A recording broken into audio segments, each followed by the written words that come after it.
Greek workers staged a general strike Wednesday against the savage austerity program being imposed by the pseudo-left Syriza government. The strike follows a general strike held last December and further industrial action by workers in January, including protests against measures severely restricting the right to take industrial action.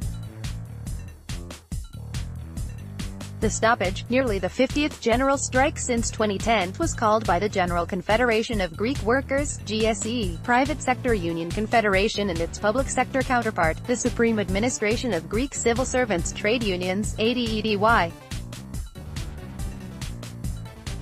The urban transport network was largely halted, including train and ferry services across Greece. Bus and trolley services operated on a reduced schedule. Air traffic controllers held a 3-hour strike, with the GNN Olympic Air cancelling 3 return flights and rescheduling 50 flight legs. Schools and public hospitals were forced to run with emergency staff. Journalists supported the strike, resulting in cancelled news bulletins. Protesters gathered in central Athens and other cities. The main demonstration was held in Klavmonos Square. Striking workers, including migrant laborers, marched through central Athens along with pensioners and students. Demonstrators carried banners and placards, and the march ended outside the Greek parliament in the main Syntagma Square. A separate demonstration in Ammonia Square attended by thousands was held by the All Workers Militant Front, PAME, the union federation affiliated with the Stalinist Communist Party of Greece.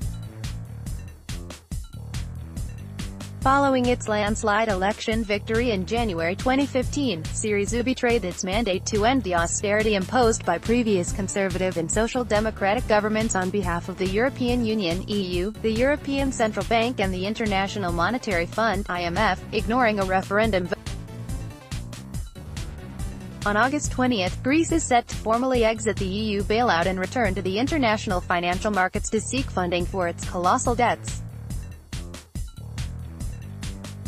Since its debt crisis began in 2009, Greece has received €260 billion in loans in exchange for the implementation of the austerity measures, including public sector layoffs, tax hikes and pension cuts.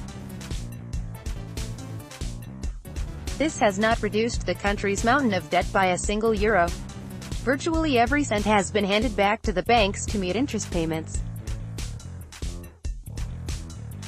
The EU and IMF are demanding that Greece pay £57 billion in loan obligations and interest over the next 4 years.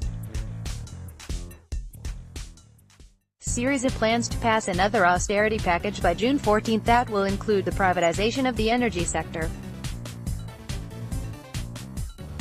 A meeting of Eurozone finance ministers is set for June 21 to judge Greece's compliance with the EU's diktats. The idea that austerity will cease when Greece exits the bailout program is a sick joke. The program agreed by Syriza has been specifically designed to ensure a reduction in workers' living standards for years to come so as to hand over further billions to the international financial elite. Proposed measures include tax increases and further cuts in pensions of 18% to be imposed beginning in January 2019, with 300,000 to 700,000 families hit. Further cuts are scheduled for 2020. On May 21, Kathy Marini reported that top cabinet officials declared publicly, both within Greece and to the country's creditors, that pending measures, including pension cuts, will be enforced this week. The European Commission published a supplemental memorandum of understanding with Syriza to run from 2019 to 2022. It stipulates several years of high primary surpluses and the implementation of dozens of agreed austerity policies. It states, success requires ownership of the reform agenda by the Greek authorities. The government therefore stands ready to take any measures that may become appropriate for this purpose as circumstances change. Syriza cannot enact any legislation without the say-so of the Troika. The memorandum notes, the government commits to consult and agree with the European Commission, the European Central Bank and the International Monetary Fund on all actions relevant for the achievement of the objectives of the Memorandum of Understanding before these are finalized and legally adopted. On Tuesday, Prime Minister Alexis Tsipras boasted to business leaders at the annual conference of the Hellenic Federation of Enterprises (SEF) that his government has imposed every attack on the Greek working class demanded by the Troika. He referred to the praise he received earlier this month from Angel Gurria, head of the Organization for Economic Cooperation and Development (OECD).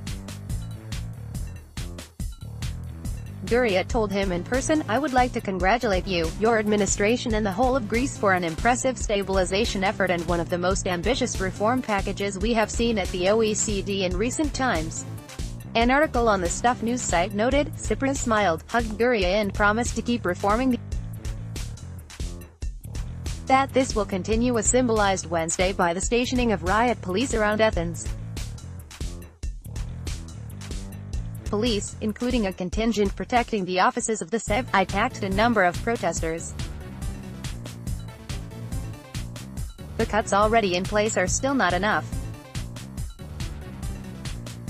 The European Commission, endorsing a call by the OECD, issued a report stating that the only avenue left to bring Greek pensioners out of poverty is to raise the retirement age for all. Since 2010, Greece's gross domestic product has been reduced by a quarter.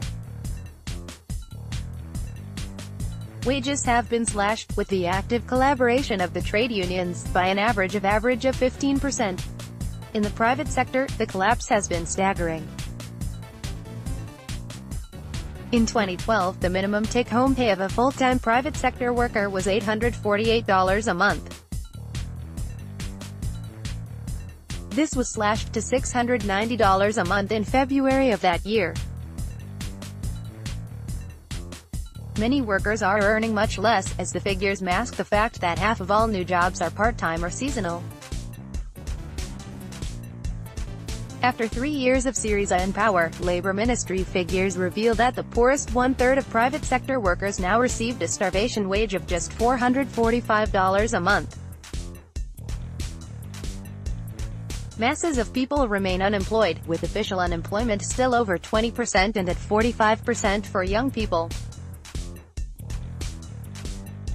As far as the trade union bureaucracies are concerned, the latest, limited one-day strike is a means of letting off steam so they can continue working to impose the demands of big business and the banks.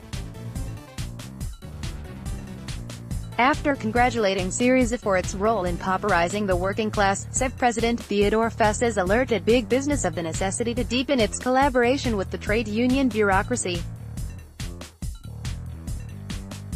"We need a new social agreement between workers and employers that is set on terms for the future and not the past," he said. In collaboration with GSEE, on labor development issues, we are putting together a strategic plan for workforce retraining. Despite the efforts of the unions to curtail the class struggle, in recent months workers from many sectors, including port workers, have engaged in strikes and protests against Syriza.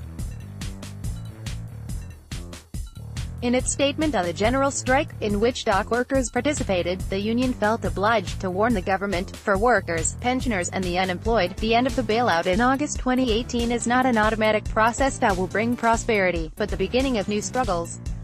Google is blocking the World Socialist website from search results. To fight this blacklisting, share this article with friends and coworkers, Facebook, Twitter, email, Reddit.